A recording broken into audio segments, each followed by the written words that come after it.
അടുത്ത നമ്മൾ നോക്കുന്നത് സോഫ്റ്റ്വെയർ എവല്യൂഷൻ. സോഫ്റ്റ്വെയർ എവല്യൂഷൻ എന്ന് പറയുമ്പോഴത്തേനും നമുക്കൊരു സിസ്റ്റം കാണും. ആ ഒരു സിസ്റ്റത്തിന് നമുക്ക് എന്തെങ്കിലും ചേഞ്ചസ് ഇംപ്ലിമെൻറ്റ് ചെയ്യണമെന്ന് കാണും. അതിനെ നമ്മൾ അതിനനുസരിച്ച് നമ്മൾ പ്രൊപ്പോസൽസ് ചേഞ്ച് ചെയ്യും. ആ സോഫ്റ്റ്വെയറിനെ നമ്മൾ എവല്യൂഷൻ നമ്മൾ എക്സിക്യൂട്ട് ചെയ്യും, അല്ലെങ്കിൽ എന്തെങ്കിലും ചേഞ്ചസ് ഉണ്ടെങ്കിൽ തന്നെ എക്സിക്യൂട്ട് ചെയ്യും. നമ്മളൊരു പുതിയ സിസ്റ്റം നമുക്ക് കിട്ടും. ഇതൊരു സൈക്ലിക് പ്രോസസ്സാണ്, ഇതൊരു കണ്ടിന്യൂസ് പ്രോസസ്സാണ്. This happens throughout the lifetime. So ഈ ഒരു ഫോമലായിരിക്കും ഇൻഫോർമൽ സിസ്റ്റത്തിനാണെങ്കിലും വിൽ ഹാവ് ചേഞ്ച് പ്രൊപ്പോസൽസ്. അപ്പോൾ ചേഞ്ച് പ്രൊപ്പോസൽസിനനുസരിച്ചായിരിക്കും സിസ്റ്റം എവല്യൂഷന് നമ്മൾ പ്രപ്പോസ് ചെയ്യുന്നത്. സോ നമ്മളിനി അടുത്ത് നോക്കാൻ പോകുന്നത് സോഫ്റ്റ്വെയർ എവല്യൂഷൻ പ്രോസസ്സാണ്. സോഫ്റ്റ്വെയർ എവല്യൂഷൻ പ്രോസസ്സിൻ്റെ ഒരു ബേസിക് ഡയഗ്രാമാണ് മുകളിൽ പറയുന്നത്. നമുക്ക് ആദ്യമേ ചേഞ്ച് ഇംപ്ലിമെൻറ്റേഷൻ നോക്കാം. സോ ചേഞ്ച് ഇംപ്ലിമെൻറ്റേഷൻ എന്ന് പറയുമ്പോഴത്തേനും നമുക്ക് ചില സമയത്ത് നമുക്ക് എന്നാന്ന് പറയുമ്പോൾ റിക്വയർമെൻറ്റ് അനാലിസിസിൻ്റെ സമയത്ത് തന്നെ നമുക്ക് ചിലപ്പം ചേഞ്ചസ് നമുക്ക് പ്രപ്പോസ് ചെയ്യാം. അപ്പോൾ ഈ ഒരു ചേഞ്ചസിനെ ഇംപ്ലിമെൻറ്റ് ചെയ്തു എന്നുണ്ടെങ്കിൽ നമുക്ക് ഈ ഒരു റിക്വയർമെൻറ്റ് അനാലിസിസിനെ അടുത്ത സ്റ്റെപ്പിലോട്ട് പോകാം, അതിനെ അപ്ഡേറ്റ് ചെയ്യാം, ആ സോഫ്റ്റ്വെയറിനെ ഡെവലപ്പ് ചെയ്യാം. സോ അതാണ് ചേഞ്ച് ഇംപ്ലിമെൻറ്റേഷനിൽ നമുക്ക് പറയുന്നത്. അതായത് ചിലപ്പം നമുക്ക് ഇനീഷ്യലി നമുക്ക് ചേഞ്ചസ് കാണുകയാണെന്നുണ്ടെങ്കിൽ റിക്വയർമെൻറ്റ് അനാലിസിസിൻ്റെ സമയത്ത് തന്നെ പറയാം. അല്ല എന്നുണ്ടെങ്കിൽ ചിലപ്പം ഇതിൻ്റെ ഇംപ്ലിമെൻറ്റേഷനൊക്കെ കഴിഞ്ഞിട്ടായിരിക്കും ചേഞ്ചുകളെ നമ്മൾ റെക്കഗ്നൈസ് ചെയ്യുന്നത്. സോ ആ സമയത്താണെന്നുണ്ടെങ്കിൽ നമുക്കിതിനെ പറയാം. സോഫ്റ്റ്വെയർ എവല്യൂഷൻ പ്രോസസ്സ് എന്ന് പറയുമ്പോഴത്തേനും ചേഞ്ച് റിക്വസ്റ്റിനെ നമുക്ക് ആദ്യമേ കിട്ടും. അതിൻ്റെ ഇപ്പോൾ ഒരു ചേഞ്ച് ഞാനിപ്പോൾ എൻ്റെ സോഫ്റ്റ്വെയറിൽ ഇംപ്ലിമെൻറ്റ് ചെയ്തു എന്നുണ്ടെങ്കിൽ അതിൻ്റെ ഇമ്പാക്റ്റ് എന്തായിരിക്കും എന്നുള്ളത് മനസ്സിലാക്കാം. പിന്നെ അതിനനുസരിച്ച് ചേഞ്ചസിനെ നമുക്ക് റിലീസിനെ നമുക്ക് പ്ലാൻ ചെയ്യാം. അതായത് ഇപ്പോൾ ഈ ചേഞ്ചിന് നമ്മൾ ഇംപ്ലിമെൻറ്റ് ചെയ്ത് കഴിഞ്ഞാൽ റിലീസ് എന്നുള്ളത് പ്ലാൻ ചെയ്യും. അപ്പോൾ അതിനകത്ത് വരുന്ന 3 കാര്യങ്ങളാണ് ഫോൾട്ട് റിപ്പയർ, അതായത് ഇപ്പോൾ എന്തെങ്കിലും എറേഴ്സ് ഉണ്ടെന്നുണ്ടെങ്കിൽ അതിനെ നമ്മൾ കറക്റ്റ് ചെയ്യുക എന്നുള്ളത്. അഡാപ്റ്റേഷൻ, അതായത് ഇപ്പോൾ ഏത് പ്ലാറ്റ്ഫോമിലോട്ടാണ് ഞാൻ ഇതിനെ ലോഞ്ച് ചെയ്യുന്നത് അതിനനുസരിച്ചുള്ള അഡാപ്റ്റേഷൻ. എക്സിസ്റ്റിംഗ് ആയിട്ടുള്ള സിസ്റ്റത്തിനെ എൻഹാൻസ് ചെയ്യുക. അപ്പോൾ ഇത്രയും കാര്യങ്ങൾ, ഇത്രയും പേഴ്സ്പെക്റ്റീവ്സിൽ നിന്ന് നമ്മൾ മനസ്സിലാക്കിയ ശേഷം ചേഞ്ചിനെ ഇംപ്ലിമെൻറ്റ് ചെയ്യാം, ചേഞ്ചിനെ നമുക്ക് സിസ്റ്റത്തിനെ നമുക്ക് റിലീസ് ചെയ്യും. അപ്പോൾ അത്രയും കാര്യങ്ങളാണ് സിസ്റ്റം എവല്യൂഷൻ പ്രോസസ്സിൽ വരുന്നത്. ചേഞ്ച് ഇംപ്ലിമെൻറ്റേഷനെ പറ്റി നമ്മൾ ഓൾറെഡി പറഞ്ഞു. അപ്പോൾ പ്രോഗ്രാം അണ്ടർസ്റ്റാൻഡിങ് ഫേസസിലായിട്ടായിരിക്കും നമുക്ക് ഈ ഒരു ചേഞ്ചിന് നമുക്ക് ഇംപ്ലിമെൻറ്റേഷൻ പോസിബിൾ ആക്കുക. സോ ബേസിക്കലി അണ്ടർസ്റ്റാൻഡിങ് ഫേസിൽ എന്താണ് സംഭവിക്കുന്നത്, പ്രോഗ്രാം എങ്ങനെയാണ് സ്ട്രക്ചർ ചെയ്തേക്കുന്നത്, അതിൻ്റെ functionalities, how is the propose change going to effect എന്നീ കാര്യങ്ങളൊക്കെ നമുക്ക് അണ്ടർസ്റ്റാൻഡിങ് ഫേസിലായിരിക്കും മനസ്സിലാക്കുക. ഇനി അജൈൽ മെത്തേഡ്സിനെ പറ്റി പറയുവാണെന്നുണ്ടെങ്കിൽ അജൈൽ ടെക്നിക്സ് എന്ന് പറയുന്നത് ഓട്ടോമാറ്റിക് റിഗ്രഷൻ ടെസ്റ്റിംഗ് നമുക്ക് യൂസ് ചെയ്യാം, അല്ലെങ്കിൽ ടെസ്റ്റ് ഡ്രിവൻ TDD നമുക്ക് യൂസ് ചെയ്യാനായിട്ട് പറ്റും. ഇതിനകത്ത് വരുന്ന ഒരു കാര്യം എന്ന് പറയുന്നത് യൂസർ സ്റ്റോറീസ് അല്ലെങ്കിൽ കസ്റ്റമർ ഇൻവോൾവ്മെൻറ്റ് നമുക്ക് പറയുന്നത് കസ്റ്റമർ ഇൻവോൾവ്മെൻറ്റിനെ പ്രയോറിറ്റൈസ് ചെയ്യുന്ന രീതിയിൽ നമുക്ക് സിസ്റ്റം ചേഞ്ചസിനെ ഇംപ്ലിമെൻറ്റ് ചെയ്യാം. ബാക്ക്ലോഗ്സ് മനസ്സിലാക്കാനായിട്ട് സ്ക്രം അപ്രോച്ച് നമുക്ക് യൂസ് ചെയ്യാം. അടുത്ത നമ്മൾ നോക്കുന്നത് സോഫ്റ്റ്വെയർ മാനേജ്മെൻ്റ് ആണ്. സോഫ്റ്റ്വെയർ മാനേജ്മെൻ്റ് അല്ല, സോഫ്റ്റ്വെയർ മെയിൻ്റനൻസ് ആണ്. സോഫ്റ്റ്വെയർ മെയിൻ്റനൻസ് എന്ന് പറയുമ്പോഴത്തേനും അതിനകത്ത് വരുന്നത് നമ്മളിപ്പം ഈ ഒരു പ്രൊഡക്റ്റിൻ്റെ ചേഞ്ച് മനസ്സിലാക്കി, ഈ ഒരു പ്രൊഡക്റ്റിൻ്റെ എറേഴ്സ് മനസ്സിലാക്കി, ഈ ഒരു പ്രൊഡക്റ്റിനെ മൊത്തത്തിൽ നമുക്കെല്ലാം കഴിഞ്ഞു, എല്ലാം നമ്മൾ യൂസറിന് കൊടുത്തു എന്ന് വിചാരിക്കുക.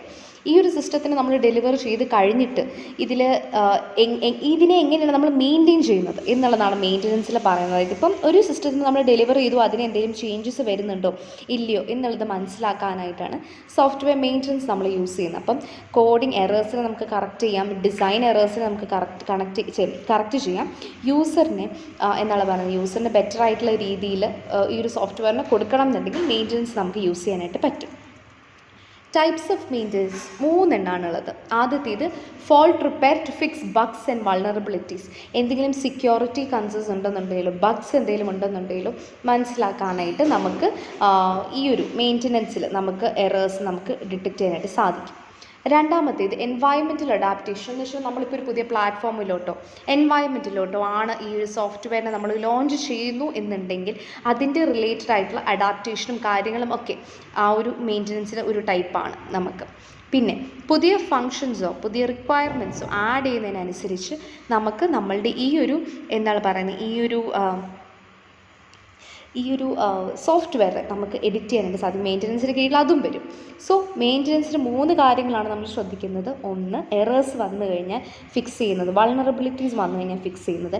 രണ്ടാമത്തേത് പ്ലാറ്റ്ഫോം അല്ലെങ്കിൽ environment related adaptation.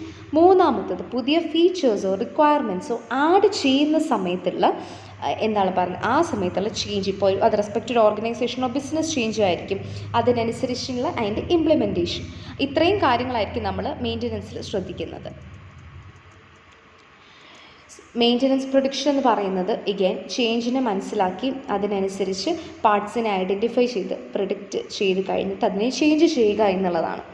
Change prediction നമ്മൾ നേരത്തെ ചേഞ്ച് പ്രൊഡിക്ഷൻ പറഞ്ഞു, പക്ഷേ ഇത് വിത്ത് റെസ്പെക്ട് ടു മെയിൻ്റനൻസ് ആണ്. സോ ചേഞ്ച് പ്രൊഡിക്ഷനകത്ത് വരുന്ന കാര്യങ്ങൾ, ഒന്ന് കോംപ്ലക്സിറ്റി, സിസ്റ്റം ഇൻ്റർഫേസിൻ്റെ നമ്പർ കോംപ്ലക്സിറ്റി, റിക്വയർമെൻറ്റ്സ് വോളറ്റൈൽ ആയിട്ടുള്ള റിക്വയർമെൻറ്റ്സിൻ്റെ number, business processes which is a part of the system. അടുത്തത് വരുന്നത് സോഫ്റ്റ്വെയർ റീ എഞ്ചിനീയറിംഗ് ആണ്. റീ എഞ്ചിനീയറിംഗ് എന്ന് പറയുമ്പോൾ എക്സിസ്റ്റിംഗ് ആയിട്ടുള്ള നമ്മളുടെ സിസ്റ്റത്തിനെ നമ്മൾ റീഡോക്യുമെൻറ്റ് ചെയ്യുകയാണ്, റീഫാക്ടർ ചെയ്യുകയാണ്.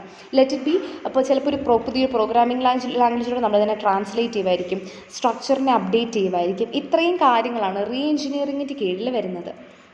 അപ്പം അതിൽ നിന്നും റീ എഞ്ചിനീയറിങ്ങിൻ്റെ 2 കാര്യങ്ങളാണ് നമുക്ക് അഡ്വാൻറ്റേജസ് ആണുള്ളത്.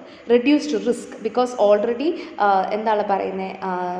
ഇപ്പോൾ ഓൾറെഡി എക്സിസ്റ്റിംഗ് ആയിട്ടുള്ള സോഫ്റ്റ്വെയറിനെ റീഡെവലപ്പ് ചെയ്യുന്നത് തന്നെ ഒരു വലിയ റിസ്ക്കാണ്. പക്ഷേ അതൊരു റീപ്ലേസ്മെൻറ്റിനെ വെച്ച് കമ്പയർ ചെയ്യും, ഇപ്പോൾ നമ്മൾ ഈ ഒരു എൻറ്റയർ സിസ്റ്റത്തിനെ റീപ്ലേസ് ചെയ്യുന്നത് വെച്ച് കമ്പയർ ചെയ്യും, it's much more better option. Reduced cost എന്ന് പറയുമ്പോഴത്തേനും നമ്മളൊരു പുതിയ റീപ്ലേസ്മെൻറ്റ് വെച്ച് കമ്പയർ ചെയ്യുമ്പോൾ കോസ്റ്റ് റിഡക്ഷൻ എന്ന് പറയുന്നത് കുറച്ചുകൂടെ ബെറ്റർ ഓപ്ഷൻ ആയിരിക്കും.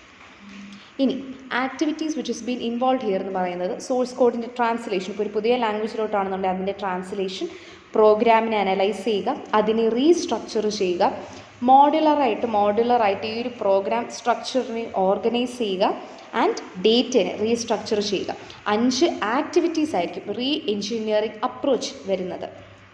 അപ്പം ഈ ഒരു റീ എഞ്ചിനീയറിംഗ് എന്ന് പറഞ്ഞപ്പോൾ എന്താണ്, ഡോക്യുമെൻറ്റേഷനും കാര്യങ്ങളും ഒക്കെ നമ്മൾ ഒന്നുകൂടി ചെയ്യുകയാണ് ചെയ്യുന്നത്. അപ്പം ഇതിനകത്ത് വരുന്ന കോസ്റ്റ് ഫാക്ടേഴ്സ് പറയുന്നത് സോഫ്റ്റ്വെയറിൻ്റെ ക്വാളിറ്റി, ടൂൾസ്, എക്സ്പേർട്ട് സ്റ്റാഫ്, ഇത്രയും കാര്യങ്ങളൊക്കെ ഇതിനകത്ത് വരും. Last topic refactoring. Reengineering നമ്മൾ പറഞ്ഞു. റീഫാക്ടറിങ് എന്ന് പറയുന്നത് നമ്മളുടെ എക്സിസ്റ്റിംഗ് ആയിട്ടുള്ള പ്രോഗ്രാമിൽ നമ്മൾ ചേഞ്ചസ് വരുത്തുന്നതാണ് റീഫാക്ടറിങ് എന്ന് പറയുന്നത്. സോ റീഫാക്ടറിങ് എന്ന് പറയുമ്പോഴത്തേനും നമ്മുടെ സ്ട്രക്ചറിൻ്റെ കോംപ്ലക്സിറ്റി റെഡ്യൂസ് ചെയ്യുന്നതായിരിക്കാം, സ്ട്രക്ചറിനെ ഇംപ്രൂവ് ചെയ്യുന്നതായിരിക്കാം, അണ്ടർസ്റ്റാൻഡബിൾ ആക്കുന്നതായിരിക്കാം. സോ റീഫാക്ടറിങ് എന്ന് പറയുന്നത് യൂഷ്വലി നല്ലൊരു കാര്യമാണ്. കാരണം വെച്ചാൽ നമ്മൾക്കൊരിപ്പോൾ ഒരു എറർ ഐഡൻറ്റിഫൈ ചെയ്തിട്ട് അതിനിങ്ങനെ ചെയ്ത് കഴിഞ്ഞാൽ ബെറ്റർ ആവും എന്നുള്ളൊരു സജഷൻ ഉണ്ടെന്നുണ്ടെങ്കിൽ റീഫാക്ടറിങ് എന്തുകൊണ്ടും നല്ലൊരു ഓപ്ഷനാണ്.